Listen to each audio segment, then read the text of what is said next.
नमो भगवते रुद्राय।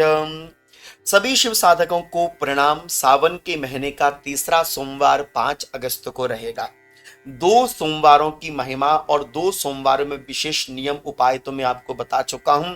अब तीसरे सोमवार में आपने विशेष क्या करना चाहिए, मेरी माताओं को भी और अन्य शिव भक्तों को भी जानकारी शास्त्रोक्त विधान से देने का प्रयास करूंगा। बड़ी प्रेम पूर्वक इस वीडियो को समझिएगा और सुनिएगा। देखिए, भगवान शिव का वार सोमवार प्रिय वार है और भगवान शिव की प्रिय तिथि चतुर्दशी तिथि और भगवान शिव का सर्वोत्तम काल प्रदोष काल और भगवान शिव का प्रिय माह श्रावण मास। तो सारी संयुक्तियां मिल रही हैं कि नहीं मिल रही? तो सावन का महीना और सोमवार का दिन छूट जाए, ऐसा भला कैसे हो सकता है? मैं बार बार आपको एक उपमा दिया करता हूं। आकाश में जितने तारे हैं, तारों में चंद्रमा की अपनी एक चमक कुछ भिन्न ही दिखाई देती है। ऐसे संपूर्ण सोमवारों में सावन के सोमवारों की महिमा अपने आप में बड़ी भिन्न दिखाई देती है। आप सोमवार का व्रत तो करते ही हैं, अच्छी बात है। सोमवार के व्रत में आपने क्या क्या करना है? सोमवार के व्रत में आपने शिव जी में जल चढ़ाना है। सोमवार के व्रत में आपने व्रत लेना चाहिए। सोमवार के व्रत में आपने मीठा ही खाना चाहिए, नमकीन रहित भोजन ग्रहण करना चाहिए, शिव चालीसा का पाठ करना चाहिए अथवा शिव तांडव स्तोत्र का पाठ अथवा शिव महिमन स्तोत्र का पाठ अथवा ओम नमः शिवाय मंत्र का जाप, मेरी माताएं ओम शिवाय नमः मंत्र का जाप और विशेषतम जाप यदि है तो ओम नमो भगवते रुद्राय, इस मंत्र का जप करना चाहिए। सावन का सोमवार है तो सुबह अपना जल्दी उठें, स्नान ध्यान करें, सूर्य भगवान को अर्घ्य दें, तुलसी माता में जल जलाकर तुलसी माता को प्रणाम करके आवें और तुलसी माता में अपना दीपदान करके अपने घर के मंदिर में बैठें। अपने घर के मंदिर में देवताओं को स्नान ध्यान कराएं, देवताओं को तिलक लगाएं, दीपदान करें। जल का एक पात्र से भगवान शिव, यदि छोटे से शिवलिंग है रखें आपने, तो जल और काले तिल से भगवान शिव का अभिषेक करें, प्रणाम करें और हो सके तो आप भगवान शिव पर बिल्व पत्र और काले तिल 21 या 11 अवश्य में अर्पण कर दो। बाकी जो जो आप अर्पण कर सकते करो।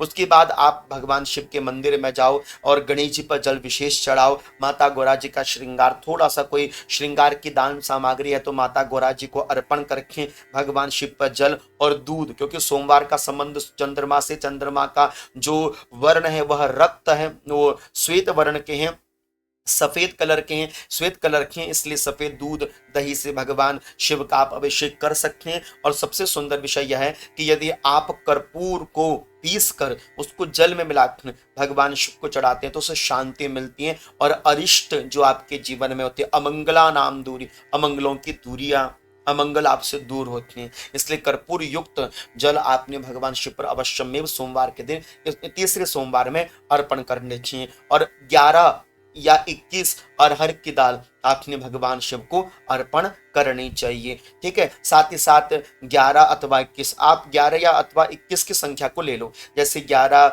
जौ, 11 तिल, 11 दुर्वा आप गणेश जी को भी और भगवान शिव पर भी अर्पण कर दीजिए। अब इसमें विशेष क्या उपाय रहेगा? देखिए, जैसे हमने कहा था आपसे, पहले सावन में 1 दीपदान, दूसरे सावन में 2 दीपदान, तो तीसरे सावन में 3 दीपदान करने।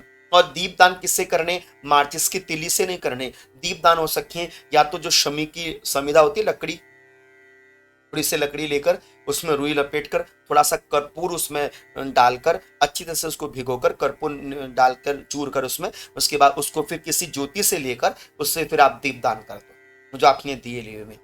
अथवा जो बेलपत्री की डंडी होती है, डंठल होती है, उससे आप कर सकते हैं। ठीक है, तो आप ये नियम धारण कर सकते हैं। और तीसरी हो सके तो आप 3 बेल के फल भगवान शिव पर उसमें श्री लिखकर भगवान शिव को अर्पण कर सकते हैं।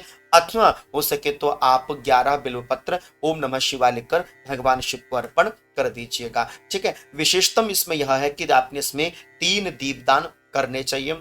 सोमवार व्रत जो करने वाली हमारी माताएं, उनको यह चाहिए कि इसमें आपने किसी भी रूपेण बिल्व पत्र को नहीं तोड़ना चाहिए, क्योंकि सोमवार और चतुर्दशी के दिन तो बिल्व पत्र तोड़ना पाप माना जाता है। इसलिए सोमवार के दिन आपने बिल्व पत्र नहीं तोड़ना चाहिए, बिल्व पत्र की डंठल भी नहीं तोड़नी चाहिए। इसलिए पहले से ही सारी व्यवस्थाएं आपको बनाकर रखनी चाहिए। संध्या काल के समय जो भी माताएं सावन के सोमवार का व्रत कर रही हैं अथवा सावन का सोमवार का पूजन कर रही हैं, संध्या काल के समय फिर से शिवालय में जाकर भगवान शिव को जल चढ़ावें, जल चढ़ाने के बाद सफेद चावल में काले तिल मिलाकर शिव जी को अर्पण कर दें। कोई संख्या नहीं है, जितना चढ़ा सकते हो उतना चढ़ाओ, एक मुट्ठी भर चढ़ा दो। उसके बाद तत्पश्चात फिर आपने जैसे सुबह 3 दिए दान करें, उसी प्रकार से आपने पहला दीप शिवालय में, दूसरा दीप बेलपत्र में और तीसरा दीप हो सके तो आप पीपल के पेड़ में अर्पण करके आ सकते। दीपदान की बड़ी विशेष महिमा मानी जाती है सोमवार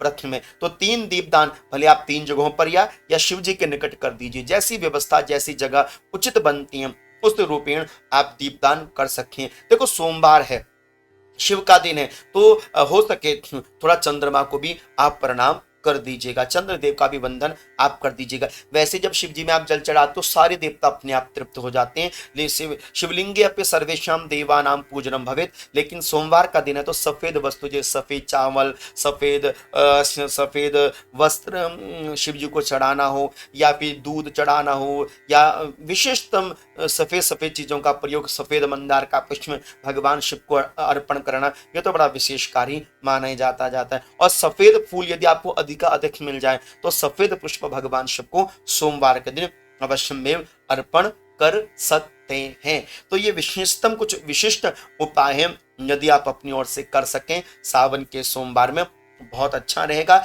और भगवान शिव की सोमवार की व्रत कथा को आप पढ़ सकते हैं, अथवा नहीं यदि आप अधिक कर सकती हैं तो शिव चालीसा का पाठ तो प्रत्येक माता भी कर सकती हैं और प्रत्येक शिव भक्त भी कर सकते हैं। तो ये विशिष्टतम उपाय है। यदि आप सावन के सोमवार को और विशेष बनाना चाहती हो तो अवश्य में इन कार्यों को कर लीजिएगा, ठीक है। बाकी तो देखो बस भगवान शिव पर 1 कलश का जल है ना, और काला तिल और ओम नमो भगवते रुद्राय, बाकी तो ये 3 चीजें पकड़ के रखो, जिंदगी बन जाएगी आप लोगों की।